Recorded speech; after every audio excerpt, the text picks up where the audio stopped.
Hello, my name is Sue Ivins and I work for Her Majesty's Revenue and Customs, the UK's tax authority. My aim with this webinar is to present a view from the Government Department successfully using XBRL data to support effective regulation. During this webinar, I intend to cover HMRC's decision to use iXBRL, tags and taxonomies, software considerations, iXBRL, the advantages to HMRC, the success of online filing using iXBRL, including a couple of examples of the sorts of things HMRC are finding using XBRL data, what's next, looking ahead, and a conclusion. In March 2006, Lord Carter published a review of HMRC online services. He concluded that well-designed online services would bring benefits to taxpayers and the government. The report recommended HMRC should aim for universal electronic delivery of tax returns from businesses and IT-literate individuals by 2012. It recommended the use of XBRL data tagging for company accounts and corporation tax computations so that analysis of the information could be undertaken by a computer. The objectives were to provide a better and more cost-effective service for customers, encourage wider use of new technology that can provide further benefits for customers, and efficiently capture clean, easily processed data to help drive down costs for HMRC and its customers. The UK government accepted these recommendations, so online filing of company tax returns and use of XBRL-enabled software for accounts and tax computations became mandatory for nearly all companies from April 2011. As you may know, an XBRL tag is similar to a digital barcode, which is attached to any bit of financial information. It lets the computer know the nature of any number or concept in a document. So the accounts may show a figure of £5,000 for expenditure on consumables in 2012. XBRL tagging enables the computer to recognize this information wherever it appears in the accounts. It allows that information to be extracted so that it can be modeled with equivalent information from other accounts and allows computerized risk rules to be applied. The tags themselves come from dictionary-type lists called taxonomies. We currently have two accountancy taxonomies in the UK, one for UK GAAP and one adapted for the UK version of IFRS. The UK's Financial Reporting Council has accepted responsibility for ensuring the maintenance and development of accounting taxonomies and is currently working on new taxonomies to support the introduction of new UK accounting standards. There is also a taxonomy for the computation required by HMRC to link the accounting profits shown in the accounts with the taxable profit in the tax return. This taxonomy is owned and maintained by HMRC. HMRC chose to adopt the internationally recognised form of XBRL called inline XBRL, or iXBRL, which allows for computer-readable tags to be attached to an electronic file, which can also be read by people on screen or in printed form. This meant that our customers wouldn't have to change the content, style or layout of their accounts and tax computations. It also meant that HMRC staff would be able to view accounts and computations in their familiar format, but at the same time be able to use computers to process and model the underlying XBRL data. Software is required to file online and apply iXBRL tags. About 15% of the online returns we receive use a free HMRC product designed for companies with the simplest affairs, companies who may not use agents. The other 85% use a range of commercial products. Around 50 software houses have created products to suit our customers' diverse needs. HMRC has always received a large amount of rich information from companies in their tax returns about their accounts and computations. Online filing using iXBRL has opened up a great opportunity for us to expand the way we use that information to ensure compliance with tax rules. It lets us analyse the data better than ever before, to understand our customer base better and segment our responses. It enhances our ability to make evidence-based tax policy decisions. It also allows us to make better targeted interventions. Better targeted inquiries reduce burdens for the compliant and help us get the right tax in for the benefit of society. We know it's been a big ask for people to comply with the online filing and tagging requirements, but our customers, their agents and commercial software providers have risen to the challenge, with the result that the vast majority of our customers have successfully filed online with tagged returns. It's a process that should get easier over time. Online returns flow straight through to our computer systems. This saves a lot of clerical effort previously used to key information into them. It improves accuracy by cutting human error, for example, the rekeying errors we used to see. It also speeds the process up, which is good for everyone. And XBRL data makes accounts and computations available for computerized analysis tools and the application of risk rules. So how's it going? How successful has this been for HMRC? The short answer is extremely successful. On the whole, our corporate customers have risen to the challenge of online filing and XBRL tagging. We used to receive around 1.6 million returns on paper every year. Since April 2011, we've received around 3 million e-filed returns. We've received some 300 million pieces of XBRL data from the accounts and computations submitted. Over 95% of the online returns we receive include at least 70 items of XBRL data.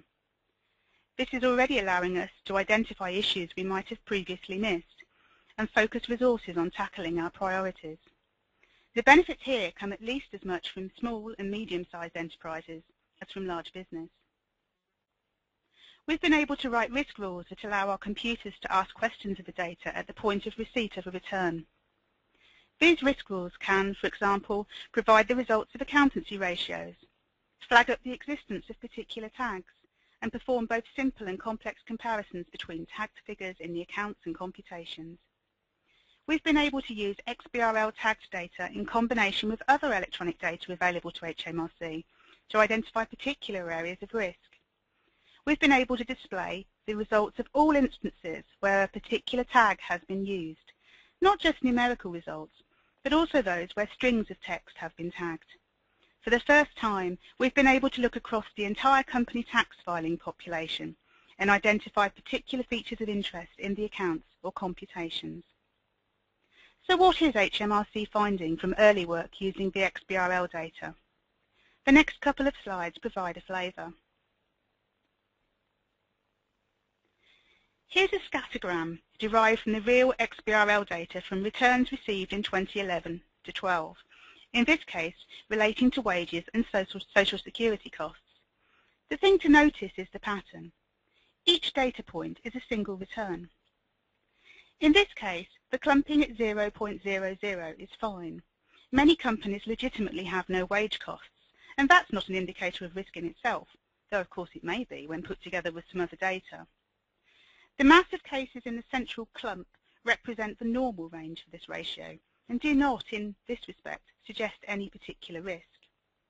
The interesting ones are the outlying data points, which diverge so much from the norm.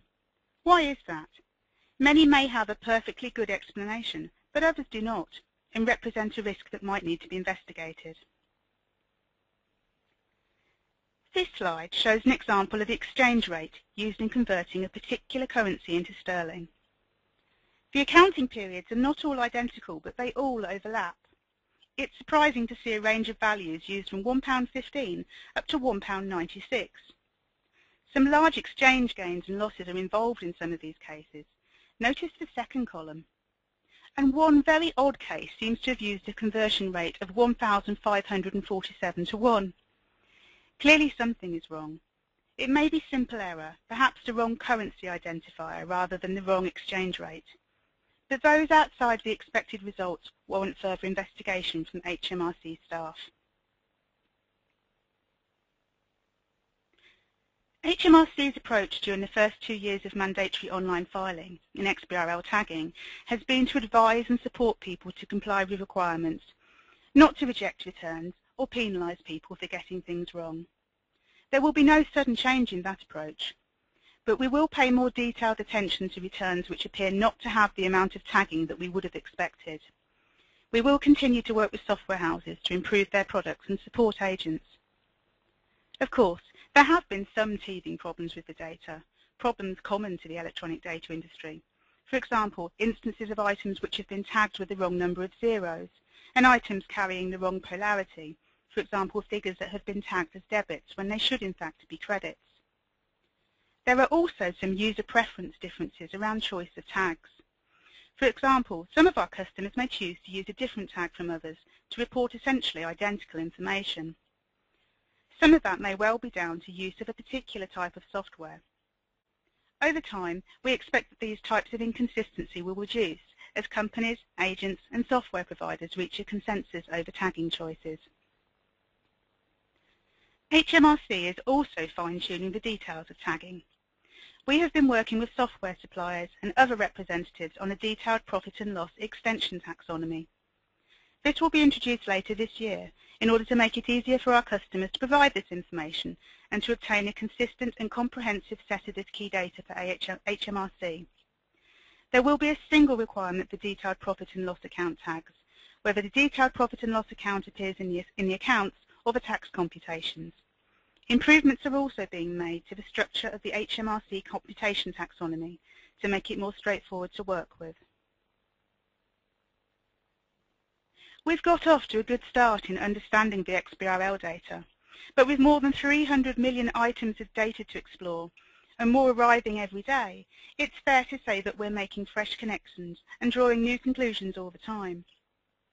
Further benefits from XBRL data will arise when we have received a few years' worth of data for each company and when we can make comparisons with data received from similar businesses. We will be able to identify anomalies in returns from particular customer segments and trends with industry sectors. Clearly, these benefits will take time to develop, but as the data becomes available, our analytical capability will continue to increase. We're also excited on the other opportunities presented by the availability of XBRL data, both here in the UK and across the globe. All UK companies must be registered with the UK Registrar of Companies and submit annual accounts for the public record to Companies House. In recent months, Companies House has received nearly 60% of these accounts in XBRL format, as more and more users of accounts production software take up the facility provided for iXBRL filing with Companies House. It is said that the majority of the world's market capitalisation is now reported in XBRL. More and more governments and regulatory authorities are adopting XBRL. So there's no question XBRL tag data is already a powerful resource, and its exploitation will become increasingly central to HMRC's compliance assurance, risk assessment and analysis functions. To recap, online filing became mandatory for UK companies from April 2011. HMRC uses inline XBRL, or iXBRL. 15% of company returns are filed using HMRC's free software product. 85% are filed using commercial software products. iXBRL enhances understanding of the taxpayer base, allows better targeting of interventions, saves clerical resource and improves accuracy, makes accounts and computations accessible to computerized analysis tools. iXBRL filing has been extremely successful. We have received more than 3 million e-filed returns and more than 300 million pieces of XBRL tag data. There will be no sudden change to HMRC's approach. We will continue to advise and support people to comply with tagging requirements. And finally, we recognise that the availability of XBRL data presents new and exciting opportunities, both here in the UK and across the globe. Thanks for listening.